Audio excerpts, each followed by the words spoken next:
Papicho, moi katone. Yeah,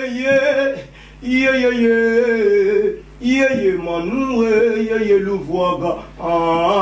Yo ganga mawandenge na ngolela gaya.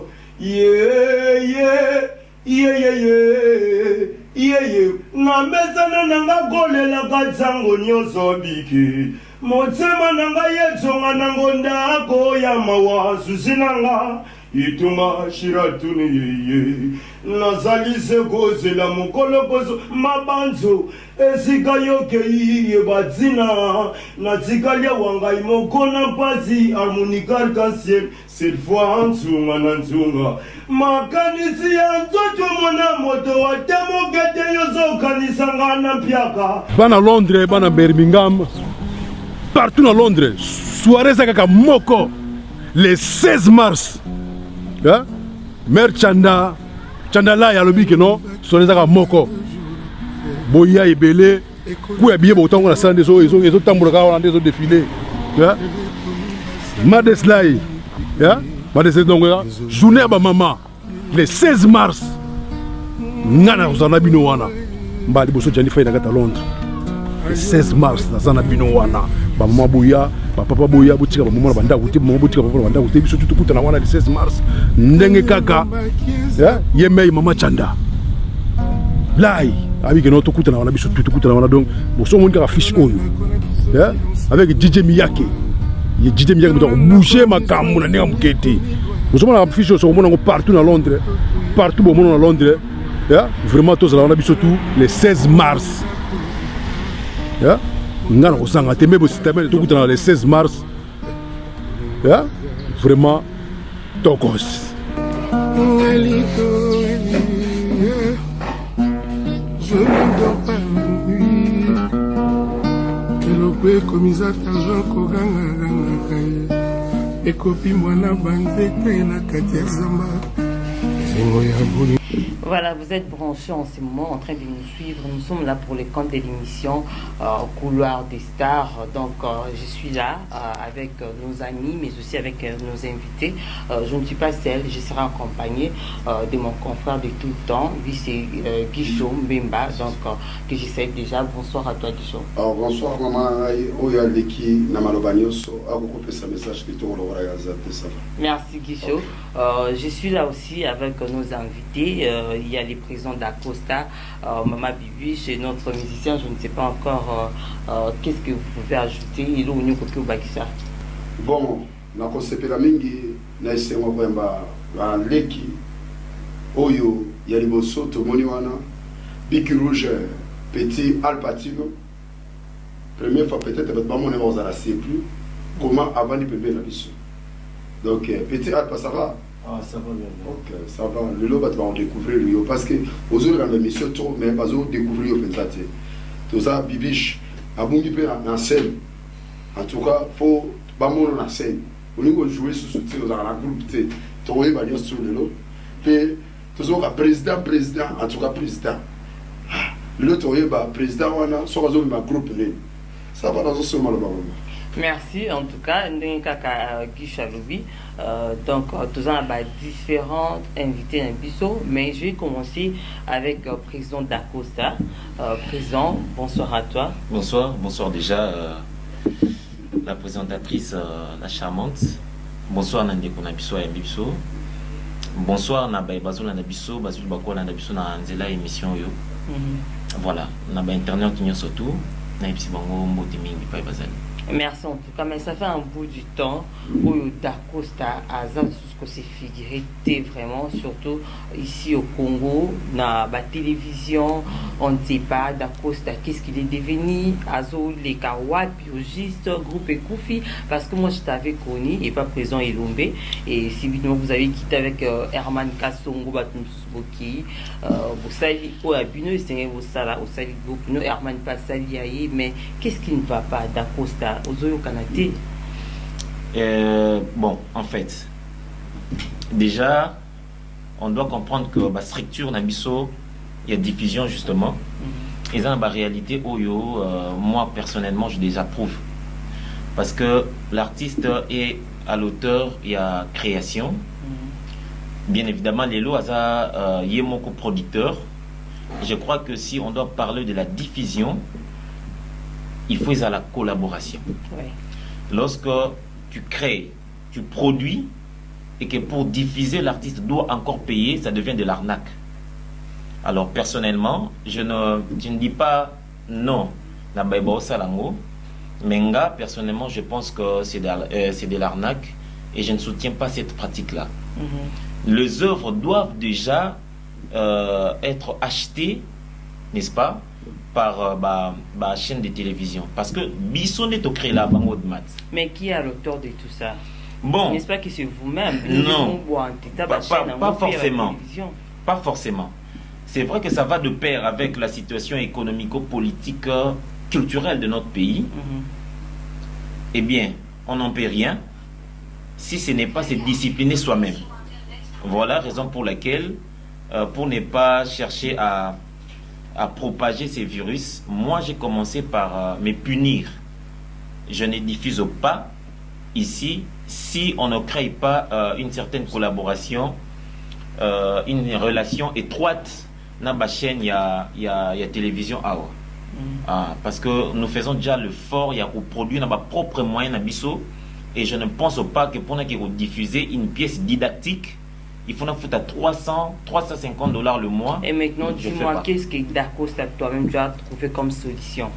Parce qu'il faut s'adapter sur scène, même avec des spectacles, tu peux sentir, parce que pour le moment, on dira qu'avec Dacosta, ça peut exister de sous-souté. Non. Comment on peut dire que je n'existe pas? Non. Je suis sur SCP Lissa, je suis sur Top Vision, je suis sur les gens TV. Eh bien, l'artiste est libre et libéral.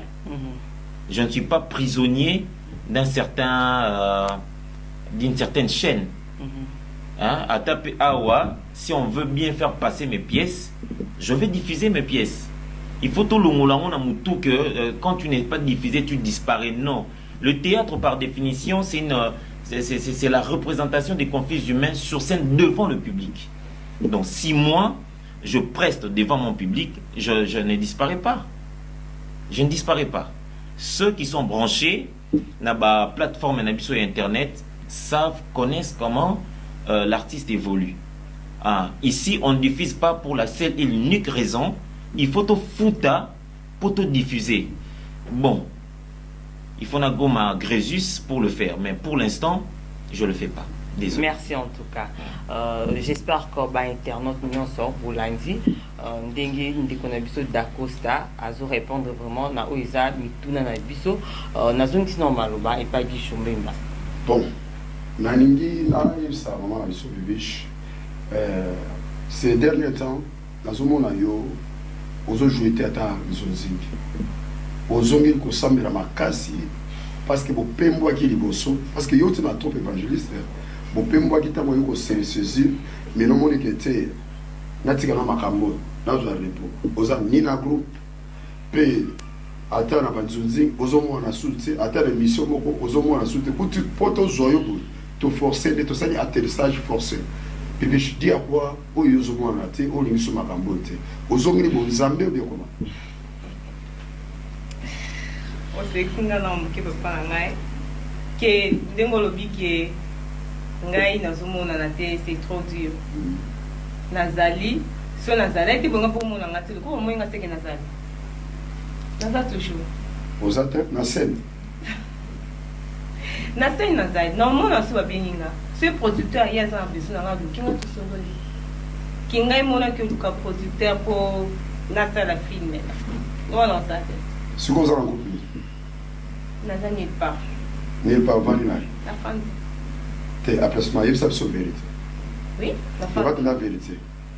Ozo sala so théâtre, to tiki théâtre to sala. Mon nom c'est théâtre été, na tiki peut-être été, na peminde. Au pemi. Ouais. Yana lo ba kete, liboso bo pembo aki pour place au bino ko wuti. Na bi ko na trop évangéliste. Ouais. Aba bantonzi. Ozaki na bonzambe. Tango se retrouve mon kenzamba petio après avoir ozongi di terrain na yo bité na lo bana nzambe makamususu ya po na boyika ka bibish. En tout cas, ozokosa biso lo ba vérité aux autres nulle part, permettez mon ticket théâtre. Ou mon bar, mon tapé, qui suis à moi.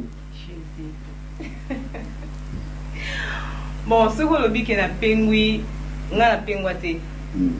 N'a penguaté, n'a pas hypocrite que les qui n'ont pas théâtre, qui n'a mis bomba qui n'a semblé la thé, et qui n'a pas semblé la même bomba qui a la théâtre dans la bonté.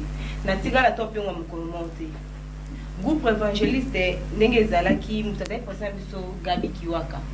Alors, il m'a dit autant de ça. Moi, ce qui groupe est pendant qu'il faut retourner, il y a un ami placé pour expliquer nous pourquoi pendant qui que autre pengwa qui nini là voilà la pengwa été bébé je coupe pendant que des fois ça doit me groupe style yom to se retira yo penza de moto au se retira parce que le groupe pendant des fois ça doit kumba groupe style même azana pota zona na biso là azona na biso bibish recrutement na bino ezalaki na vision ya Nzambe to ezalaki bino na bino ko sangana bo sala troupe to ezalaki na carte église groupe évangéliste c'est na carte église ezali na kati église na bato mosusu bandaki koya libanda bazali membre ya ni église te mais banda okotisa bango par exemple pa maindu molimone mpe malakinya ye azalaki na église te mais ayaki koya bakotaki mpe na kati église akoma mpe osambela la parce que azali na besoin osala théâtre na biso alors moto mosusu bokozwa ye asala théâtre botie asambela l'église na bino alors que vous avez sambila pour avoir besoin de ça le loko na OK bana sala makambo mususu to éviter ndambe ka mutaebi mais bato peut sambila la solo bando ça peut être solo basala na bampe yo pe mbote c'est pour cela vous avez un témoignage à Biati na libanda balukaka baye ba identité na fixe le aza ser en Christ apé mbote azali na bonzambe lo wala mutu nyoso nazongi sima lo ba pa mo na biso. Merci pour la parole. Mais nous avons aussi un groupe évangéliste étant un groupe chrétien. Mais il y avait des choses qui s'est passées où ils allaient pour refléter vraiment tes images de chrétiens. Lilo, maman Bibiche, tant que moi qu'on a pas de groupe évangéliste, j'aimerais bien savoir. Bande qu'on a biso misusu ya groupe évangéliste balungwa pour na net ba maman Marie-Hélène ba Iguette ba groupe moko lungwa kana ebite ceux qui posent en avant bon bon ba tikale ko lungwa sima ngana eba etenga na groupe évangéliste na lungwa parce que mtai boso na lungwa mtai boso ngamoko par après frère moto zala qui on a dit yepe e ko lungwa na sele pe e ko lungwa alors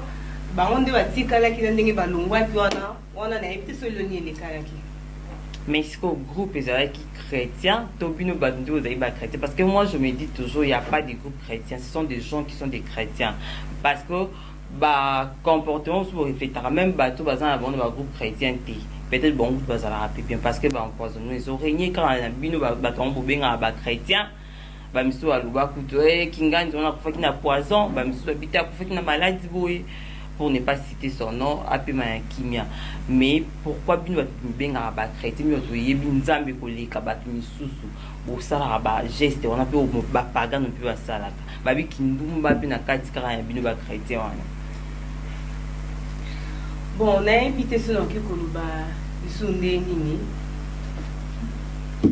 Groupe ezalaki groupe évangéliste ba pesa ki en Congo parce que ezalaki groupe moko ezalaki formé na kati ya l'église. Mutu aka na idée wana ezalaka président Gabi Kiwaka. Parce que tant on dans l'église catholique, abandaka pe ko sala ba théâtre dans l'église catholique. Ndeta ngwaye na réveil, ayepe ko bimisa idée wana.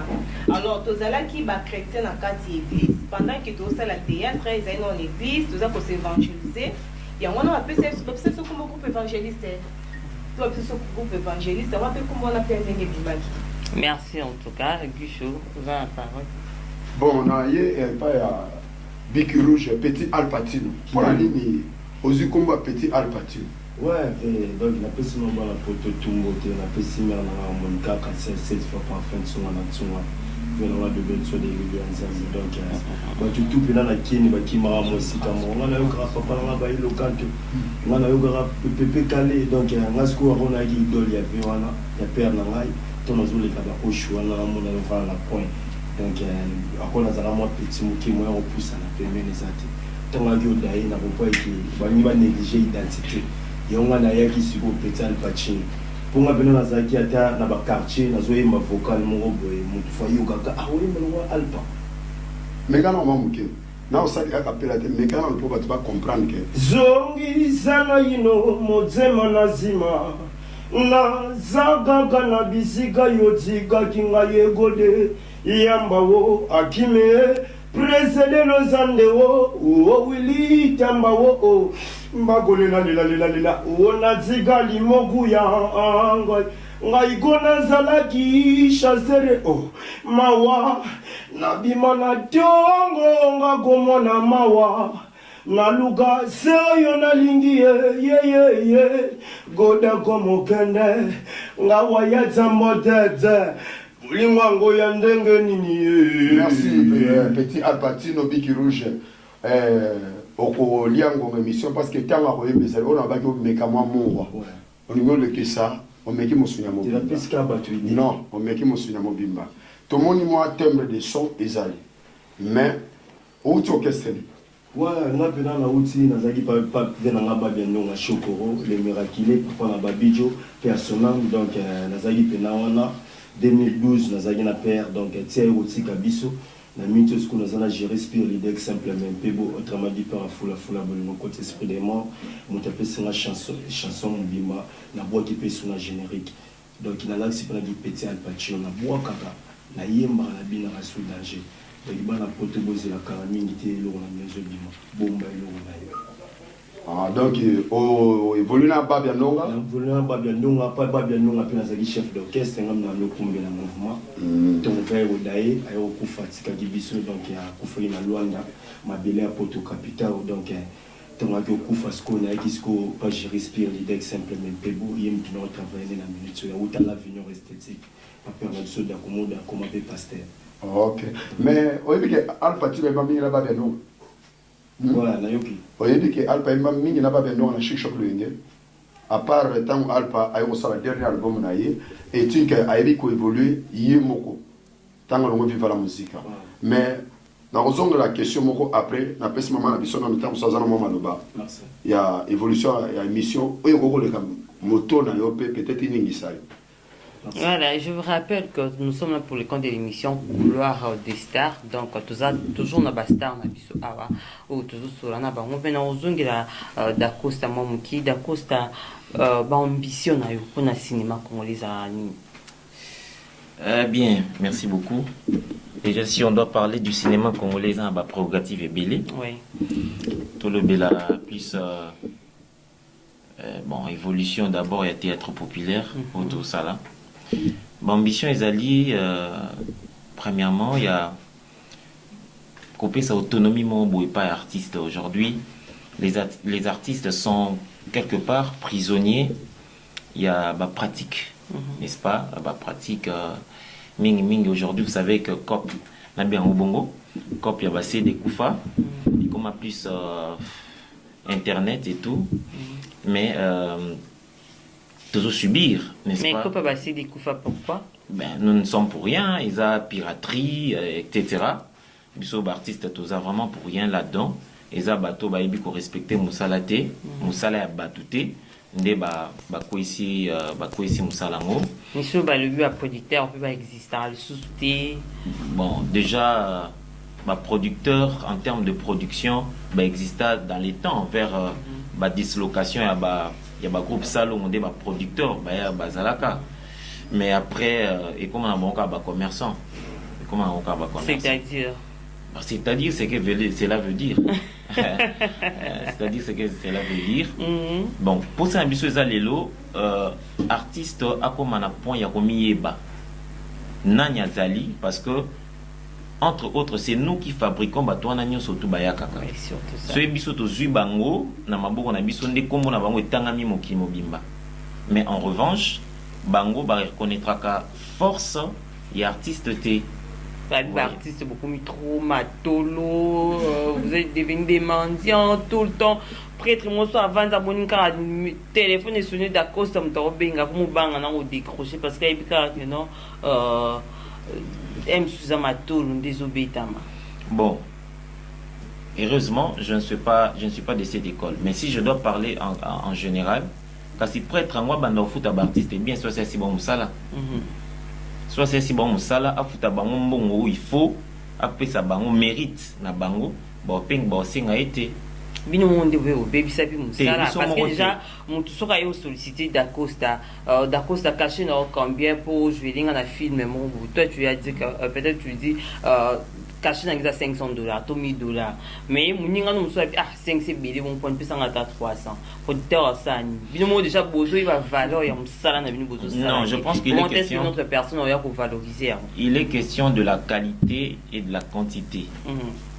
Moto ayebi valeur na yo à respecter on a juste valeur wana.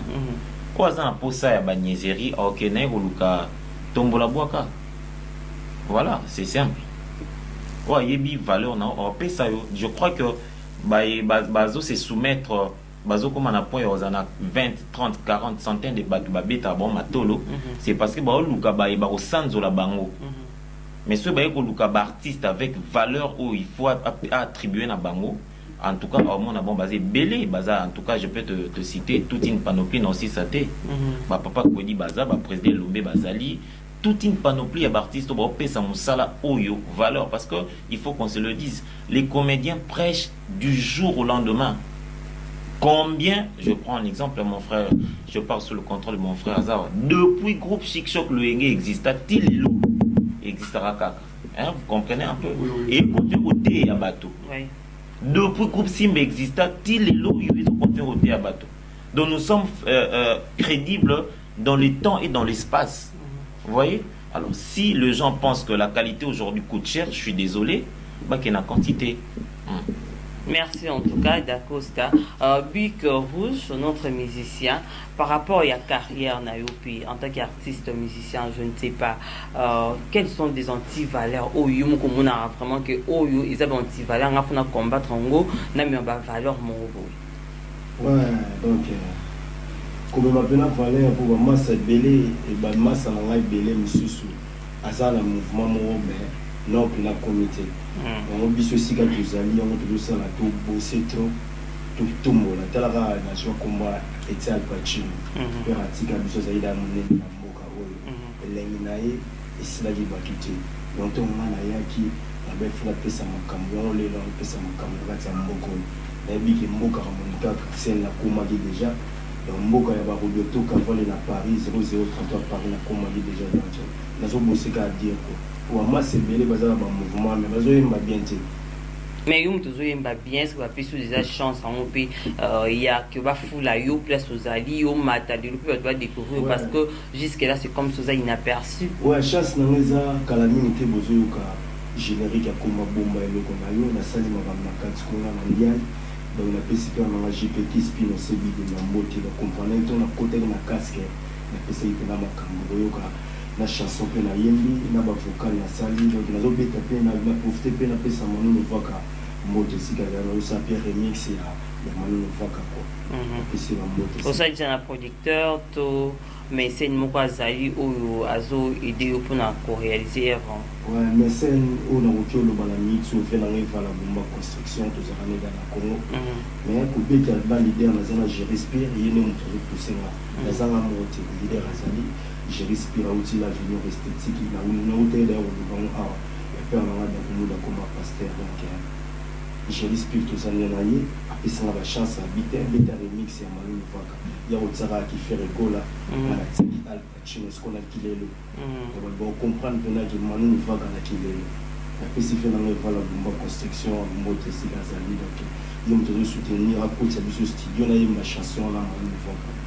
Merci en tout cas, l'artiste Bic Rouge, Guy, je ne sais pas, vous avez encore quelque chose à ajouter? Moi, Bibiche, je vais expliquer ça normalement. Pour ça, le théâtre est en parce que, et surtout théâtre, les bandes, va dégoûter dans le théâtre, va dégoûter parce que, dès que ça le théâtre, quand on va bien le bandumba, quand on va bien le batamatolo, n'engé ma sœur a aussi pour frère à défendre.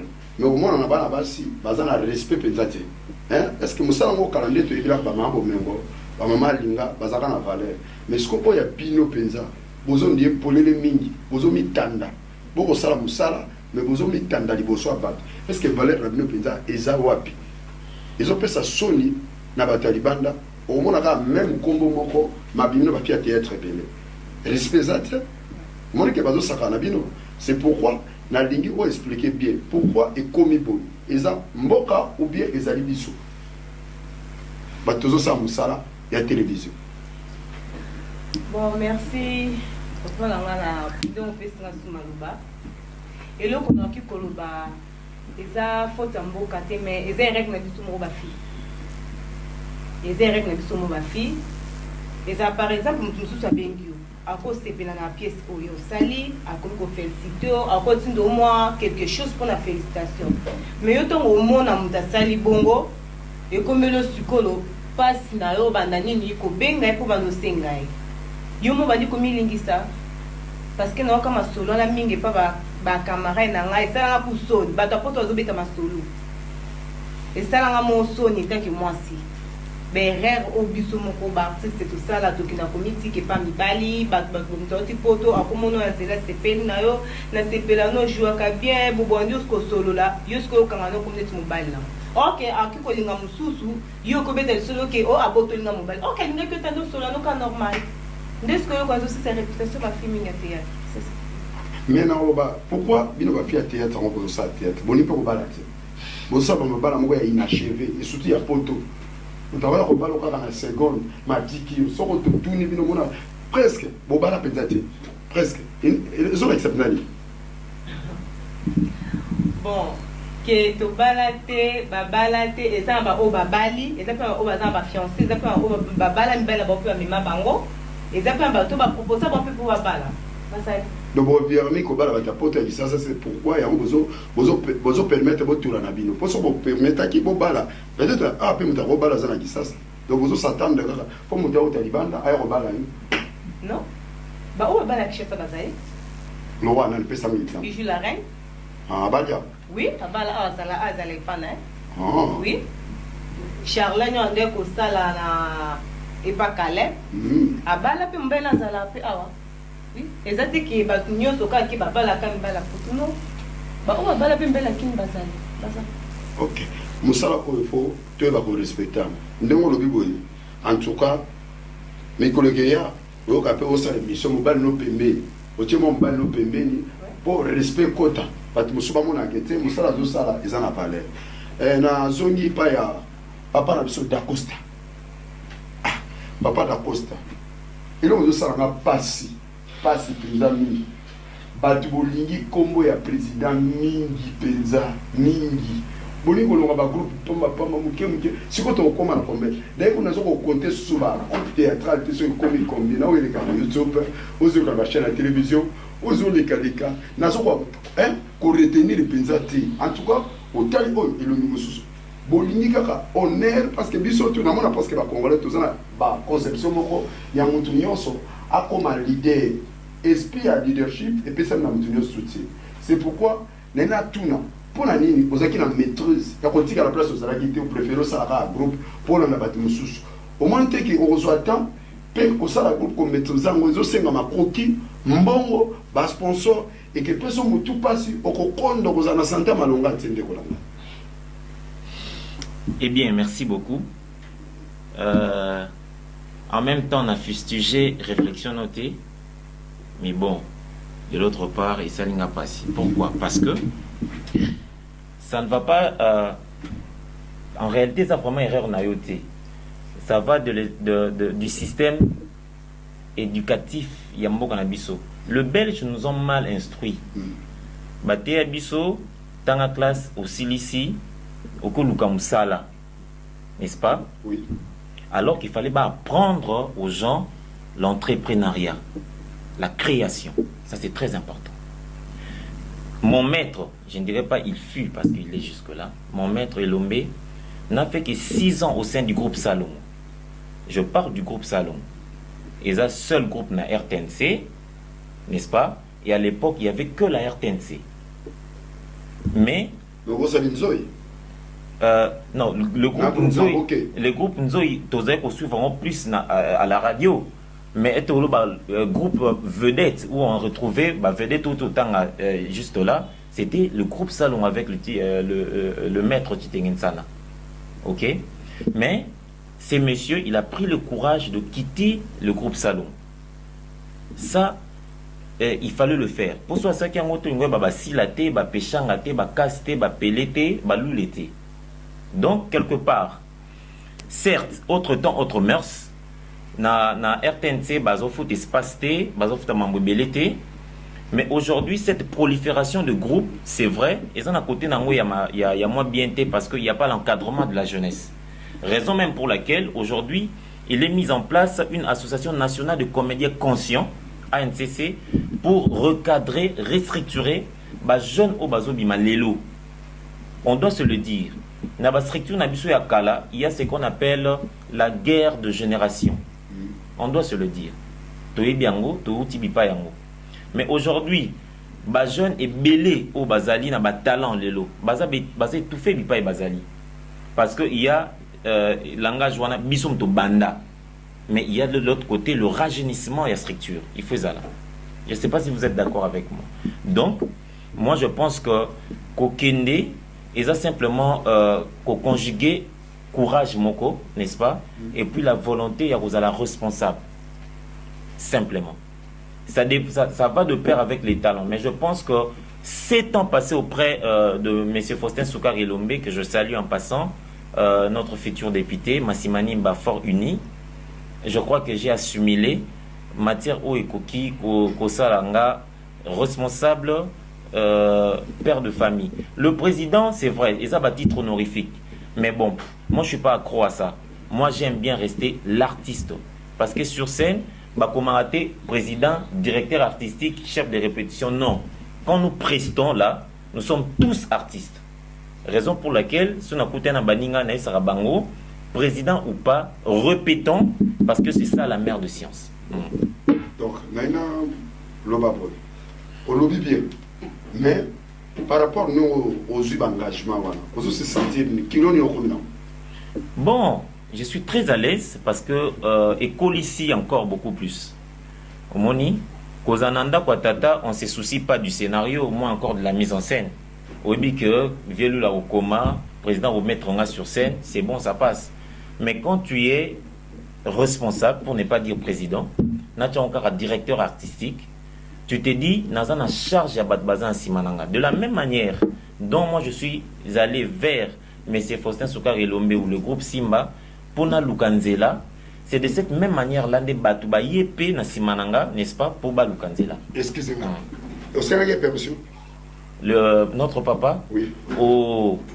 Heureusement pour nous, nous sommes bien éduqués.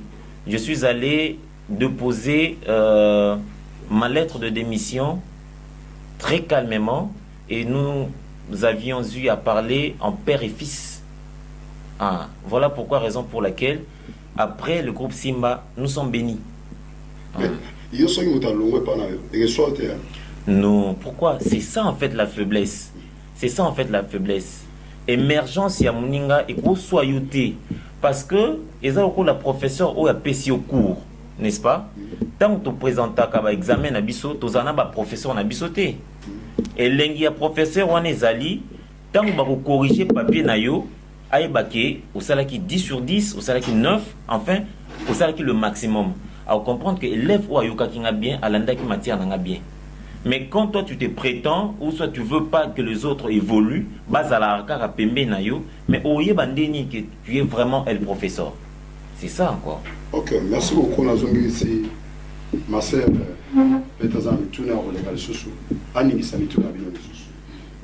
voilà, je pense qu'Otto qui est déjà lentement et sûrement vers la fin de notre émission. Mais avant tout, je mérite savoir d'Acosta.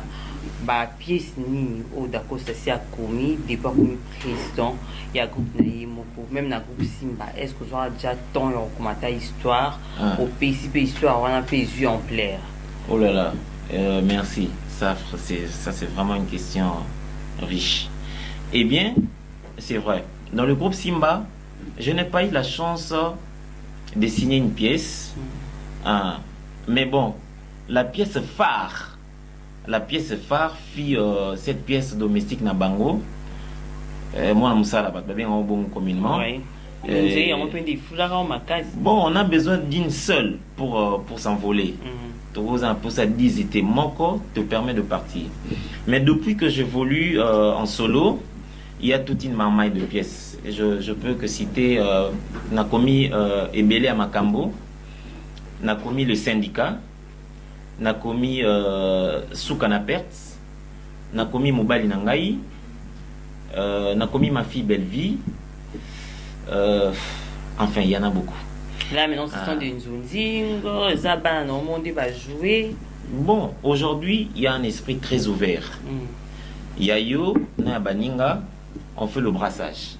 C'est ça. L'art, il y a l'élo et angouana.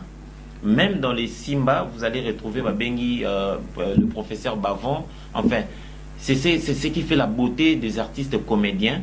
Dans la guerre d'esprit Théo, il y a les Karaawate, il y a les Karaawate. Non. Chez nous, Tochan Maboko, l'essentiel, tout ça, le Castigar et de Maurice. Mais qu'est-ce qui a fait que dans le groupe Simba, tu as fait, je pense, 7 ans dans le groupe Simba, mais tu n'as pas eu la chance de romper sa pièce, ou soit la chance d'accepter l'histoire. C'est parce que le président Elombe n'était pas d'accord avec toi, c'est parce que ça n'a confiance dans Yoté, ou c'était dit à quoi il y a jalousie, je ne sais pas moi. Bon, en tout cas, je pense que ce n'est ni question, il y a confiance. Déjà, pour parler de la confiance, j'ai fait cette pièce, Mwana Moussala, c'était moi l'acteur principal. Quoi, jalousie? Non. Ce qui est jalousie, il n'y a pas acteur principal. En tout cas, Nzambe a ponné la moto na moto, tant naïe et sikanaï. Oui, puis ça m'a la groupe Simba, je bénis les seigneurs. Cela a permis à ce que Naza o Naza Lelo. Et au Lelo, je bénis encore les seigneurs parce que ça apporte un plus. Merci Dacosta. Maman Bibiche, un mot par rapport à toutes les femmes au Balandi Bisso, au Bazolanda Bisso, surtout les femmes comédiennes. Où ils ont vraiment métier, où ils ont exercer malgré au tika kinayo, au bandi nayo, aux autres producteurs aya, pour produire, mais un mot par rapport à ma femme parce que vous êtes mal réputé. Là maintenant, là vraiment il faut qu'on se les dise. Le femme, il y a médias, donc on va considérer, quand on va considérer Bissouana, même les comédiennes, Bissoutou, tout comment il y a Bissou Karandingi Kara. Mais un mot par rapport à Bassouana Nyos Bazolanda. Bon, na oki koloba elo moko pona ba collègue na ngai bando na ngai ya basi. En tout cas, théâtre eza eloko moko ya ba jeté za musala. Théâtre soko zui yango eza musala na ndenge basi musu ba bima na banda ba ke bureau, nde ba respecter ba nde ba respecter musala na. Soko zui théâtre lo mo ba aventure, yeba ke mutu ko okusa pembe na osalo ba aventure. Alors ceux qui toza ba comportement biso ya mabe yanda kuke baba so toza comportement mabe ke naza mobulu naza boya za en tout cas to e bandenge ni ya ko stopper yango pour tout que respecter musala na biso pour ba tout ba bandenge ko respecter biso. Merci en tout cas. J'espère que le message et l'équipe bien. Bassignon Sobayoki, Bic Rouge à quand la sortie officielle de l'album Napino? Donc décembre déjà, le 12 décembre déjà générique de Bissou de Wakamo. Chanson Moza sur YouTube de Emily Gisèle Moutefata. Sur c'est que la pluie, là c'est pour Saba. Oui, oui.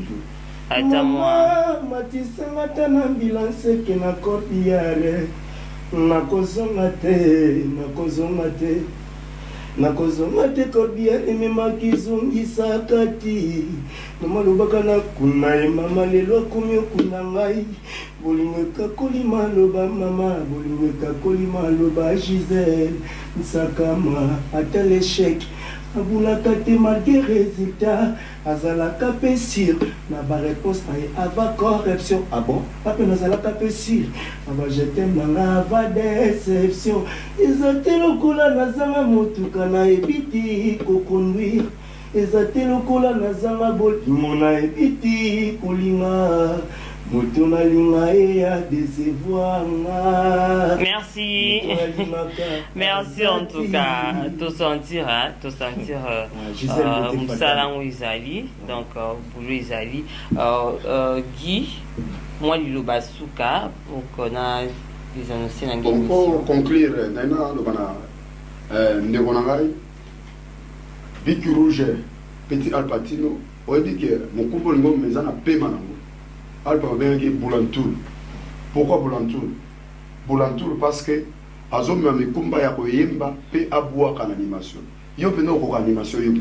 Mama yoyo shigwenda rietembola wenda yo bilange kumbaza kalankoko wenda yo bilange kumbaza na cheche na lemba ba yo bilange kumbaza Pamela Mungu wa yo bilange fille de classe Kende makeba yo bilange kumbaza da usenga dumere koita baisani ngane na kuloki muta ba yo bilange ambassade maître kumle kisimba mabima yango merci beaucoup Penza en tout cas namoni bato bazolanda biso yoka Petit Alpatino bato bazolanda biso bato amikili mingi en nostalgie makambo Alpatino bango na motu lokola oye kokoleka lokola bilembo manolo vara est-ce que rôle le logo wana ata kosi sango matata moke bébé brecha mwana Alpatino bébé brecha malolo vaka yo tsikanga na mawa motseme koma kobetsanga lokola mbunda piti wane lokola bakisi malolo vaka yo tsikanga na mawa motseme koma kobetsanga lokola mbunda piti nalela na monoko nini papa boyo ndimanga talanga mwasi na yo na tondi solo na sus wabilo na bakisi yoka na kolelaka yo ye manue ye luvuaga yokanga mawandenge na nkolelaka yo ye na mesana nanga kolelaka zango nyoso biki motsema nanga yetsonga nango ndako ya mawa susinanga itunga shiratuni yeye nazalise kozela mokolokoso mabanzo esika yoke iye batina natikalia wangai mokona mpasi harmonical cancer cette fois nzunga na nzunga makanisi ya nzoto mwana moto watemokete yozokanisanga na mpiaka yozotsala wana mpasi yozomona ngina maubondela tsaye opesinga pasi pe mawa mais ya kolanda bien ngade sozolanda petsoyo po alpa bimana nzela na yo voilà pesi pe papa ngabi aussi skazali bamote gode amba ozolanda Manu Luvaka ozolanda Willy ozolanda Likaya ozolanda ba Simplice Awundi bozolanda petit oyo azo mérité bocha poids pour image à Alpatino ezara et surtout bien ngados yonde motu Alpa zalaki mwana petit oyo zo ya charge wana mutaoyeba masolona aimé bositampeni na bembi bositampeni pe famille bositampeni nyonso bakoyoka masolona po ba mema sango na yo bakopesa numéro na yo ngadia ya imoka benga yo Marcel. Merci en tout cas, j'espère que tout le monde est presque déjà dans Souka. Maman Bibi, je signale, on a bien internet, nous sommes ok, tout ça est pas naïo. Tout le monde anniversaire est ça, anniversaire à Nantoiba. Anniversaire à bébé bonheur. Bébé bonheur. Oui, c'est un lilo. Tout le monde a payé mon bonheur. Tout le monde a joyeux anniversaire. Azali. Bonheur. Voilà, bonheur au Kota, hein, avec les amis, tellement qu'artiste aime ce pas un musicien. Bonheur. Bonheur en Sungabiso, bonheur à Kota. Ah, bonheur au Kota. C'est aussi là. Voilà, il est là. Anniversaire, joyeux anniversaire, joyeux anniversaire, bonheur. Joyeux anniversaire.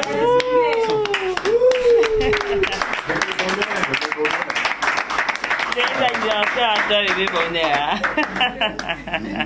Joyeux anniversaire à bébé bonheur. Azui Ngolu, Yorozalelo na ba maman na yé place moko, ba star na ninga mingi. Donc bébé bonheur, tous les bonheurs pour toi, comme le dit ton nom. Voilà. D'accord. Pour 7 ans, il a aussi 7 ans. Ok. Apparemment le 4 novembre. C'est un aïe couloir de star. Ils ont talé. Écoutez les c'est pas la TV. Ils ont talé. Des chaînes pour bataler. Maman la paix. C'est pas de café un souvenir même c'est un colis. À mon la paix un souvenir on a. Voilà, Star. Ok. Merci en tout cas. J'espère que c'était là l'ambiance. Nous avons fêté avec notre bébé bonheur. Oui. Ok, allons-y. Là, il faut appuyer très fort. Ça, c'est un beau gâteau qui va déguster le premier. Voilà. Ah, super. Ça. Tout doucement. Voilà. C'est pour toi, bonnet. Allez. Il faut que tu me fasses un bisou. Tu vas partir comme ça. Je vais faire une bise à maman.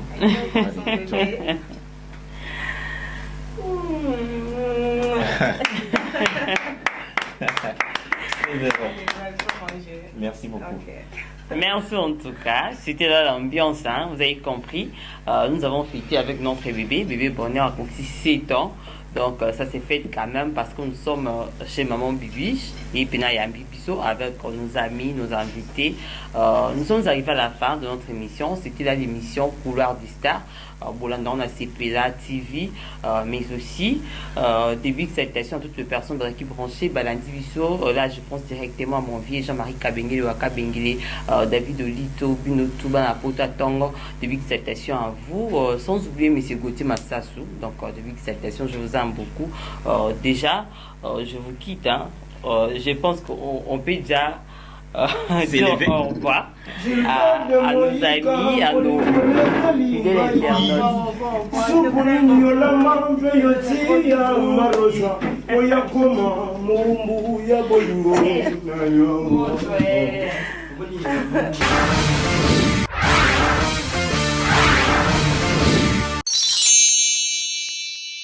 CPLA TV et yena makambu ya sika lisusu. O ba chaîne ya France eza na kati. Ba chaîne ya Congo eza na kati. Ba chaîne ya Londres eza na kati. O ngomona makambu ya politique ya sika. O parti AA eza na kati. O parti BB. O CFAIO eza na kati. Ya CPLA TV. Bouquet comme ya muke boye. O tina poche voyager na ngokeno partout lingi. Na bouquet ya CPLA TV. CPLA TV. Mais ma biso n'engozo mais ma biso on a 4K machine ma daka CPLA TV. Bienvenue dans le monde de CPLA TV. CPLA TV est le décodeur qui vous permet de suivre les chaînes du Congo en direct de la diaspora. Faute nyonso yanga me mpona lingaki yo me mon plus grand défaut nakokaka te kobimi. Ça c'est que je reste dans mon cœur papicho mweka tone.